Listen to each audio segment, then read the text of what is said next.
चलिए बुलेटिन में आगे बढ़ते हैं और रुख करते हैं हिमाचल प्रदेश की खबरों की ओर। बता दें, हिमाचल प्रदेश सरकार के कैबिनेट मंत्री राजेश धर्माड़ी ने आरडीजी में हुई कटौती को लेकर केंद्र सरकार और भाजपा पर अब सीधा निशाना साधा है। मीडिया से बात करते हुए उन्होंने ये कहा कि राजस्व घाटा अनुदान में जो कटौती हुई है वह भाजपा की ही देन है। इसके लिए प्रदेश सरकार को दोष देना भी गलत है। उन्होंने ये भी कहा कि भाजपा नेता सरकार गिरने की अफवाह लगातार फैला रहे हैं, जबकि सरकार पूरी तरह मजबूत और स्थिर है। मंत्री ने आगे ये भी बताया कि आरडीजी में कटौती से प्रदेश की आर्थिक हालत पर लगातार असर पड़ रहा है। सरकार इस अनुदान को फिर से शुरू करवाने के लिए प्रयास भी लगातार कर रही है। मुख्यमंत्री जल्द ही प्रधानमंत्री से इस बारे में बात करेंगे। उन्होंने ये साफ किया कि अगर जरूरत पड़ी तो सरकार सुप्रीम कोर्ट भी जाएगी।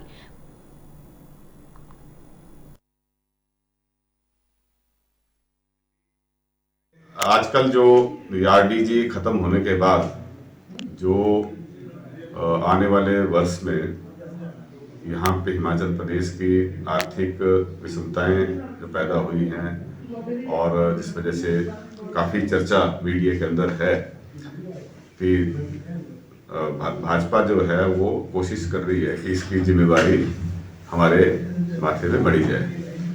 पहले तो मैं स्पष्ट करना चाहता हूं कि ये लेगेसी इश्यूज की वजह से है।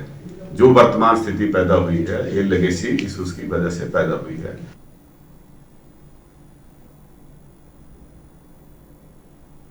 बुलेटिन में रुक करते हैं अगली खबर का। बता दें, हिमाचल प्रदेश में पैदा हुए आर्थिक संकट के बीच कर्मचारियों ने राज्य सरकार का साथ देने की अब बात कह दी है। यूनियन के अध्यक्ष राजेंद्र मिया ने यह साफ कहा है कि अगर खर्च में कटौती करनी है तो इसकी शुरुआत ऊपर के स्तर से ही होनी चाहिए। उन्होंने कहा कि कर्मचारी सरकार का साथ देने को तैयार हैं, लेकिन उनकी अपनी समस्याएं भी लंबित हैं। कर्मचारियों का एरियर और डीए अभी तक नहीं मिला है, ऐसा उनका कहना है। साथ ही आपको बता दें, नया वेतन आयोग लागू करने की मांग भी लगातार की जा रही है। राजेंद्र मिया ने यह भी बताया है कि इन सभी मांगों को सरकार के सामने मजबूती से रखा जाएगा। देखो, कर्मचारी, हमने पहले भी कहा कि कर्मचारी जो है सरकार की बैकबोन है। कर्मचारी जो है हमेशा सरकार के साथ रहा है और हमेशा सरकार के साथ ही चला है। आर्थिक संकट है, रेवेन्यू डेफिसिट ग्रांट जो है कम हुई है या बिल्कुल खत्म हुई है, उसके लिए अधिकारी और हमारी सरकार बैठी हुई है। कर्मचारी स्वयं के साथ जो है चलेगा। कर्मचारी के जो मुद्दे होंगे वक्त वक्त पर हम जो है, माननीय मुख्यमंत्री महोदय ने हमें आश्वासन दिया है। खबरों में आगे बढ़ते हैं और रुख करते हैं अगली खबर का। बता दें, राज्य के सरकारी स्कूलों में 1 मार्च से मोबाइल फोन के इस्तेमाल पर रोक लगाई जाएगी। बता दें, शिक्षा मंत्री रोहित ठाकुर ने यह साफ बताया है कि पढ़ाई का माहौल बेहतर बनाने के लिए यह फैसला लिया गया है। इस बारे में जल्द ही पूरी गाइडलाइन यानी एसओपी भी जारी की जाएगी। उन्होंने ये भी कहा कि स्कूल कैंपस में शिक्षक 2 मोबाइल रख सकेंगे, लेकिन क्लास के दौरान मोबाइल का इस्तेमाल भी नहीं होगा। सरकार का मानना है कि इससे बच्चों का ध्यान पढ़ाई पर ज्यादा रहेगा। वहीं शिक्षा मंत्री ने अमेरिका के साथ हुई हाल ही की ट्रेड डील पर भी चिंता जताई है। उन्होंने ये साफ कहा है कि अगर उन्होंने ये साफ किया कि कम टैक्स पर बाहर से सेब आएंगे तो हिमाचल के बागवानों को नुकसान भी हो सकता है। केंद्र सरकार को पहाड़ी राज्यों के किसानों के हितों का ध्यान रखना चाहिए। जिस तरह से एक तरह से प्रचलन आपका मोबाइल फोन का बहुत ज्यादा प्रारंभ हो चुका था, तो कहीं ना कहीं बातों को देख के दुष्प्रभाव भी देखने को मिल रहा है। और इसमें विभाग ने और विशेषकर माननीय मुख्यमंत्री जी ने इस बारे में जब हमारी बैठक भी ली, बाद में इस बारे में गुवाहाटी में भी विधिवत रूप से इसकी घोषणा की गई है कि 1 मार्च से आपके सभी जो मोबाइल फोन्स होंगे उसमें मैं समझता हूँ कुछ लगेगा। और इससे संबंधित हमारा एसओपी अंतिम चरण में है और शीघ्र इसका जो मैं समझता हूँ इसका जो एसओपी होगा वो सार्वजनिक होगा। बुलेटिन में आगे बढ़ते हैं, रुक करते हैं अगली खबर का। खबर आ रही है, आपको बता दें, बिलासपुर से शहर के पास दनहू गांव में बीती रात चंदन तस्करों ने 10 से 15 पेड़ों को काट दिया है। बता दें, सुबह जब लोगों ने खेतों में कटे हुए पेड़ देखे तो इलाके में हड़कंप मच गया। बताया भी जा रहा है कि तस्कर रात के अंधेरे में आए और 1 दर्जन से ज्यादा चंदन के पेड़ काट कर फरार हो गए हैं। खास बात यह भी है कि कुछ दिन पहले डीसी ऑफिस के पास भी चंदन के पेड़ काटे गए थे।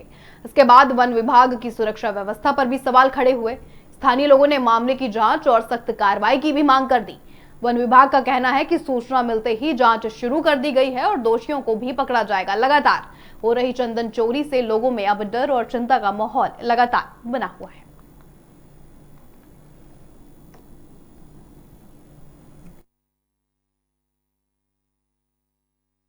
ये सर हमें इसको आज पता लगा कि आपके जमीन से चंदन के पेड़ काटे गए हैं और हम मौके पर आकर तो देखा तो 5-6 पेड़ मेरे भाई के काटे गए और एक पेड़ मेरा काटा गया और कईयों पेड़ों के काटने के निशान या आध कटे छोड़ के चले गए।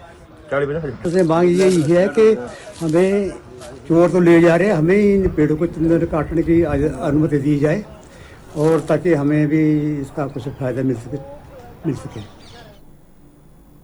खबरों में आगे बढ़ते हैं, रुक करते हैं अगली खबर का। बता दें, बद्दी के हरायपुर गांव से खबर सामने आ रही है, जहां बताया जा रहा है कि गांव में एक मुद्दे को लेकर माहौल अचानक बिगड़ गया। कुछ लोगों ने सड़क पर गाड़ियां रोक दी और रास्ता बंद कर दिया गया। जानकारी के अनुसार गाड़ी रोकने के बाद कुछ युवकों पर हमला भी किया गया है। उनकी गाड़ियों के शीशे भी तोड़ दिए गए। साथ ही अचानक हुए इस हमले से इलाके में भी अफरा तफरी मच गई है और लोग लगातार डर के माहौल में रह रहे हैं। बता दें, घटना में कोई युवक घायल भी हुआ है। साथ ही उन्हें इलाज के लिए पास के अस्पताल में भी भर्ती कराया गया। सूचना मिलते ही पुलिस मौके पर भी पहुंची और हालात को काबू में भी लिया है। बता दें, पुलिस पूरे मामले की जांच लगातार कर रही है और इलाके में सुरक्षा बढ़ा दी गई है।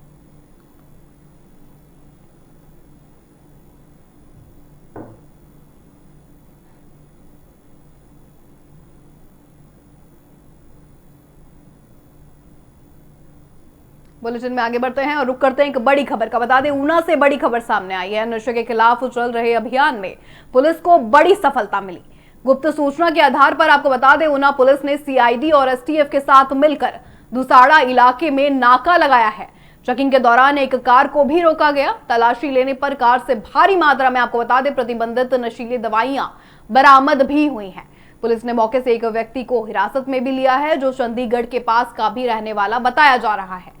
पुलिस के अनुसार बरामद की गई दवाइयां नशे के रूप में इस्तेमाल की जाती थी और इनकी सप्लाई हिमाचल और आसपास के इलाकों में की जानी थी। आरोपी के खिलाफ आपको बता दें, एनडीपीएस एक्ट के तहत मामला भी दर्ज कर लिया गया है। साथ ही पुलिस अब इस पूरे नेटवर्क और इससे जुड़े अन्य लोगों की तलाश में लगातार जुटी हुई है।